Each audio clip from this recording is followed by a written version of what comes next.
श्री स्वामी समर्थ. श्री नवनाथ भक्तिसार कथामृत अध्याय 13वा. जालंधर नाथाची मैनावतीस भेट. मैनावतीस उपदेश. पुढे शंकर व विष्णू हे जालंधर नाथ व कानिफा यासह बद्रिकाश्रमास गेले. ते सर्व जालंधर नाथाची शक्ती पाहून थक्क झाले.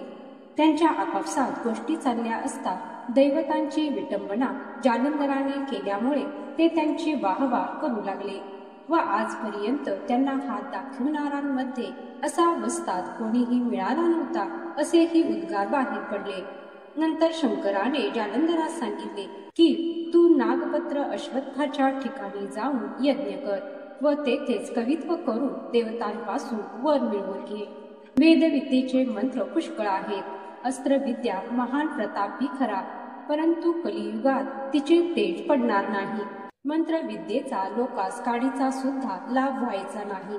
यास्तव कविता सिद्ध करून ठेव आणि त्या सर्व विद्या कानिफास शिकव. ह्या कानिफाचे उदारपण दांभिकपणाचे आहे, परंतु कारणपरत्वे उपयोगी पडण्यासाठी ह्याची वृत्ती ठीक आहे. हजारो शिष्य करील ह्याला सर्व विद्या अवगत असतील, येणेकरून ह्याचे वर्चस्व सर्व जगात राहील. पूर्वी साबरी ऋषीने हा मंत्रविद्येचा मार्ग शोधून काढिला, परंतु ती विद्या थोडी असल्यामुळे तिजपासून जनाला म्हणण्यासारखा लाभ होण्याचे चिन्ह दिसत नाही. 100 कोटी कविता पाहिजे, ती नवनाथांनी करावी. सर्व खटपट परोपकारासाठी करावयाचे आहे. तुम्ही सर्वज्ञ आहात, तुम्हा सांगावयास पाहिजे असे नाही. जारण मारण उच्चाटनादिकांवरही कविता करावी असे शंकराने जालंधरनाथास सांगून कानिफाबद्दल 2 शब्द सुचविले की यास तपास बसवून समर्थ कर. हे शंकराचे सर्व म्हणणे जालंधराने मान्य केले. मग जालंधर व कानिफा या उभयंतांनी 12 वर्ष तेथे राहून 40 कोटी 20 लक्ष कविता तयार केल्या. ते पाहून शंकर प्रसन्न झाला. मग त्याने नाग अश्वत्थाखाली ते प्रयोग सिद्ध करून घेण्यासाठी त्यास बोध केला. त्यावरून उभयता तेथे गेले. तेथे हवन करून प्रयोग सिद्ध करून घेतले. सूर्यकुंडाचे उदक आणून 52 वीरांवर शिपडून त्यांची अनुकूलता करून घेतली. ते पुन्हा बद्रिकाश्रमास परत आले. तेथे जालंधराने कानिफास तपश्चर्येस बसविले आणि आपणही तपश्चर्येस गेला. तेथे गोरक्षनाथही तपश्चर्या करीत होता, पण त्यांना परस्परांविषयी माहिती नव्हती. इकडे जालंधरनाथ तीर्थयात्रा करीत फिरत होता. तो आपल्या मस्तकावर गवताचा भारा घेऊन अरण्यातून गावात जाई व तेथे तो गायीस चारीत असे. त्याने मस्तकावर भारा घेतला असता त्यास त्यापासून भार वाटून त्रास होऊ नये म्हणून वायू तो भारा मस्तकापासून काही अंतरावर वरच्यावर झेलून धरून ठेवी. याप्रमाणे जालंधरनाथ गवताचा भारा मस्तकावर घेऊन फिरत फिरत गौड बंगाल देशातील हेला पट्टणास गेला. तेव्हा गवताचा भारा मस्तकावर आधार वाचून कसा राहिला याचे तेथील लोकांस मोठे नवल वाटू लागले. त्यांना हा कोणीतरी सिद्ध आहे असे वाटून ते त्याच्या दर्शनासही जाऊ लागले. तो गावातील घाणेरड्या जागेत राही व आपला उदरनिर्वाह भिक्षा मागून चालवित असे. त्रिलोचन राजाचा पुत्र गोपीचंद हा त्या काळी तेथचा राजा होता. गोपीचंद राजाची आई मैनावती ही मोठी सद्गुणी स्त्री होती. ती एके दिवशी राजमहालाच्या गच्चीवरून शहराचा रमणीय देखावा पाहत असता तिने जालंधरास पाहिले.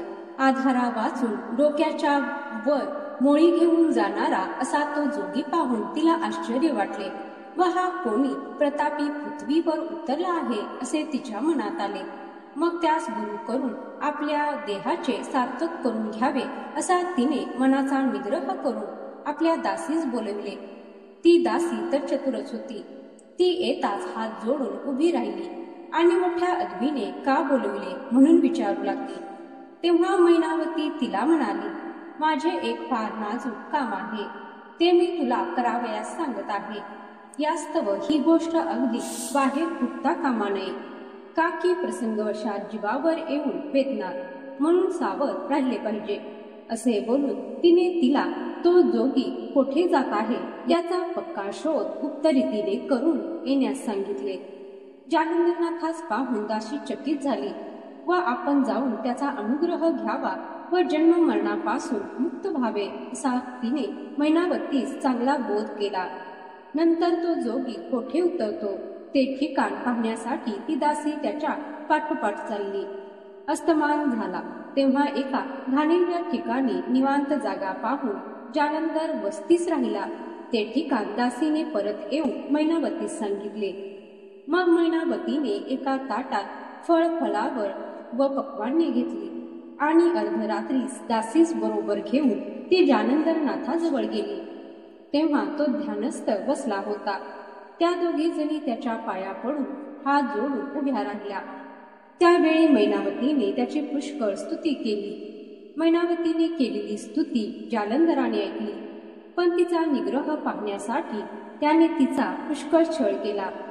तो तिजवर रागाने दगडफेकी शिव्या देई मैनावतीने धैर्य खचू दिले नाही. ती त्याची विनवणी करीतच होती. ह्याच्या हाताने जरी मरण आले तरी मी मोक्षात जाईन अशी तिची पुरी खात्री झाली होती. म्हणून त्याच्या छळवणुकीने तिचे मन किंचित सुद्धा दुखावले नाही. मग तू कोणाची कोण व येथे येण्याचे कारण काय म्हणून त्याने तिला विचारले.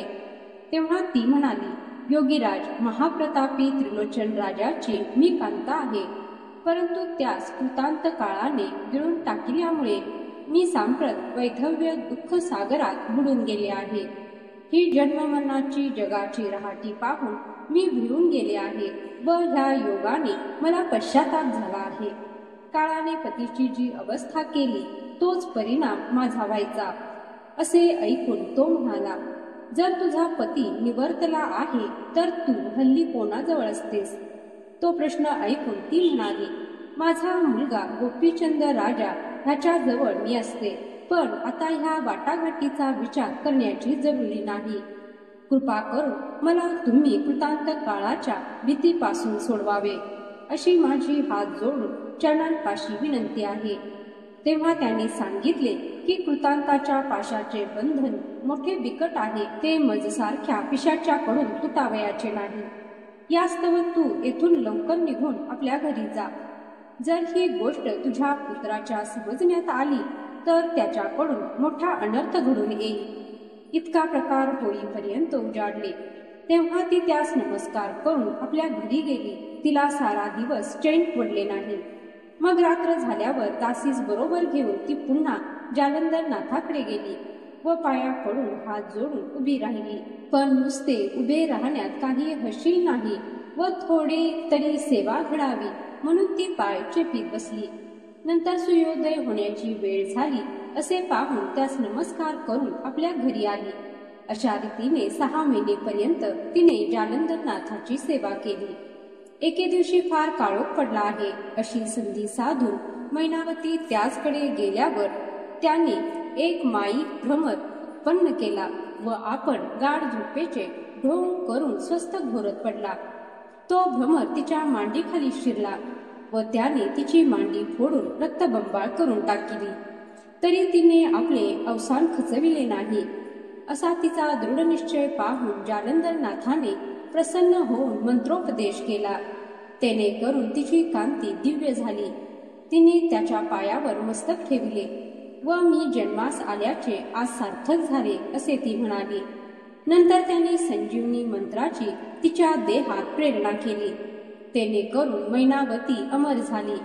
जसा रामचंद्राने विभीषण अमर केला तद्वत जालंधराने मैनावती अमर केली.